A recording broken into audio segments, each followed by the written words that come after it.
Fire Smash remains the best attack strategy in Clash of Clans, and when pairing it with the Super Yetis instead of the Valkyries, it makes the strategy unstoppable. So let's break down everything you need to know to 3-star every base consistently.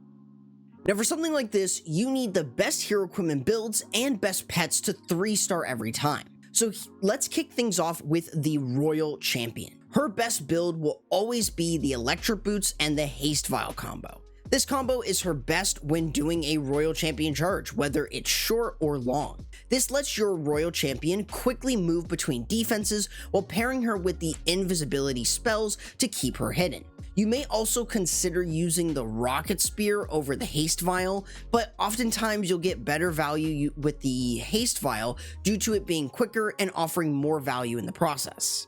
As for the Minion Prince, his best build depends on your Town Hall level. For Town Hall 16 and Town Hall 17, using the Noble Iron and the Metal Pants is his best due to their synergy when using him to funnel. This not only keeps him alive, but will also let him set a solid funnel on one side with the help of the Siege Barracks. If you are a Town Hall 15, you can still use the Noble Iron Metal Pants combo, but his default set is still just as good, with the added benefit of being able to activate invisibility spell towers and slow defenses thanks to the Dark Orb. The Grand Warden's best build often remains the Eternal Tome and the Healing Tome, thanks to how consistent this combo is for keeping your Root Riders, Super Yetis, and healers alive. With the protection of the Eternal Tome and the huge healing of the Healing Tome, you will always have multiple troops alive and overkill most bases you see. And for the Archer Queen, her best combo has to be the action figure with the Magic Mirror. This set doesn't have many issues, and when used inside the base, you add a beefy tank that does a surprisingly high amount of damage with both your already tanky Root Riders and Super Yetis, in addition to the mirrored queens to increase the DPS further. If you lack the ores though, using the Magic Mirror and the Healer Puppets is a very solid option with the added benefit of healers to reinforce the army towards the back end of the base. Now, if you don't want to use the Minion Prince for funneling, you can always use the Barbarian King instead. However, it does require 2 epic equipment, the Snake Bracelet and the Spiky Ball, in order to not only allow him to funnel, but also stay tanky in the process. So oftentimes I recommend using the Minion Prince over the Barbarian King. Now that each hero has their best builds, you need the best pets for each hero. So here's a chart of the best hero pets for each hero depending on your Town Hall level when using this strategy. With the best pets and hero equipment out of the way, here is what I recommend in terms of the army composition based on your Town Hall level. This allows you to have the most success with this army for any base between Town Hall 15 and Town Hall 17. But now let's explain each phase of this attack to always 3-star. So in order to be successful with this strategy, you want to funnel either side of the base. One side should be with your Royal Champion, and the other side should be with your Siege Barracks and the Minion Prince. Let's first focus on the first phase of this, which is the Royal Champion charge, as you want to use the Royal Champion to clear out one side of the base while clearing out some key defenses in the process. So I recommend starting this from a corner, as it's going to be consistent and easy to predict her movements. So this way you can use her Haste Vial after placing her down. From here, you want to use your invisibility spells to keep her hidden, as you can use these spells back to back or can be used in intervals if you're using the Spirit Fox. If the Spirit Fox does go down during the Royal Champion charge, it's not the end of the world, as the most important unit in this army is the Royal Champion, and keeping her alive should be the highest priority while removing key defenses and creating a solid funnel. Once you've cleared enough of a funnel, or you've exhausted all of your invisibility spells, it's time to recall your Royal Champion back into your army bar.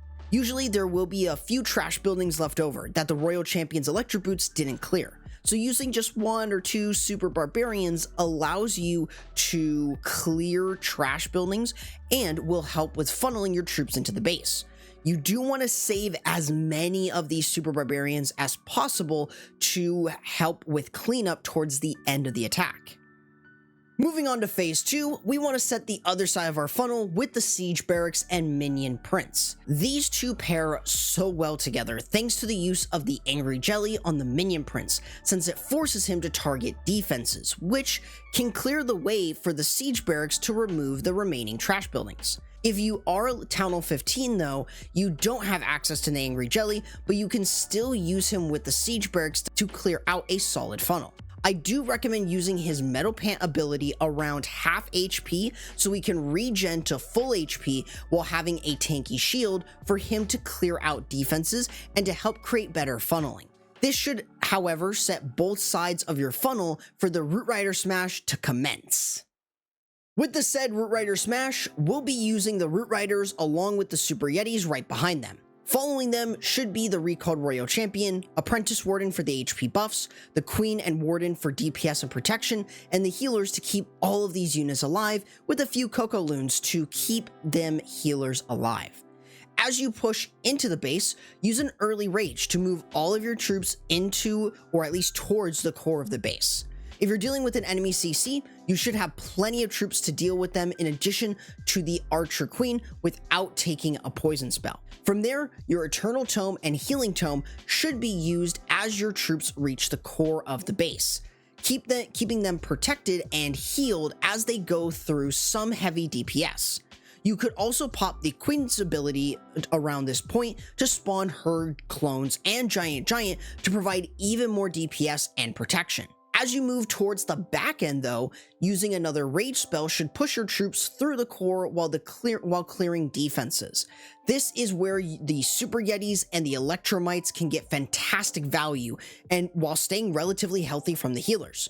Your free spells can also be used to keep your troops healthy by preventing defenses from doing too much damage and allowing you to close the gap. Though, don't worry if your healers start to go down at this point. You have so much tanking from the Root Riders to the Yetis and even to the Giant if you're using him, which makes it so much easier to clear through the back end. Overall, you should be able to clear the remaining defenses while using your leftover Super Barbarians and any Valkyries you have from the CC to help clean up the rest of the base for a simple yet strong 3-star.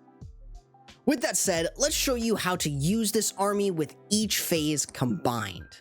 So in order to see plenty of success, we want to start with the Royal Champion Charge, with the Haste Vial being equipped in order to clear through defenses quite early on and speed this up. We're using our invisibility spells and Spirit Fox in intervals in order to get the most value out of this. Usually, because the Spirit Fox has a 6-second cooldown, we're going to be using our invisibility spells at the 7-second interval, so at 57, 47, etc. This way we're going to get plenty of value, and sometimes you might just overlap invisibility spells, which can be really good. This should create a solid funnel for you to recall your Royal Champion and use a couple Super Barbarians in order to clear out those leftover trash buildings. Now on the other side, we're moving on to phase 2, where we've got the Siege Barrack and the Minion Prince. With this ability combo on the Prince, he's pretty much going to be able to stay alive for quite some time, and seeking air mines aren't really that much of an issue. In addition to this, the Siege Barrack is going to clear more than enough of a funnel, and our Minion Prince will be able to stay alive for us to send in our Root Riders, our Super Yetis, couple balloons to look for any seeking air mines, and of course our Royal Champion, Queen, and Grand Warden. We have the Apprentice Warden to buff everything, which is going to make everything in that core extremely tanky, while we move towards the enemy CC and the core of the base. This being an Ice Golem CC isn't too much of an issue, as we have the Eternal Tome and Healing Tome in order to push into the core of the base. We have a Skeleton spell to distract the Monolith, and a Rage spell to dive into the core of the base.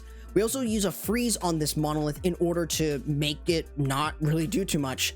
And you can see with these Electromites, they're able to provide a bit of stunning, which really does help. And with all of your Root Riders, Super Yetis, and with the Giant there as well, and just all your troops around there, including the Royal Champion, you're realistically going to crush any base with this strategy. It is so overkill. So even if you lose your healers, you're still going to be able to 3-star.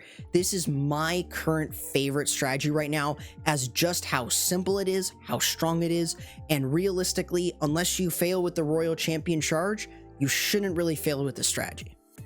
So if you were looking for a strategy that was really simple with the Super Yeti, but also still had consistency, this is by far one of the best strategies for 3 stars in Clash of Clans. So if you want the minimum levels for each equipment in the game, I recommend checking out this video right here, and YouTube says this video right here is the best for you.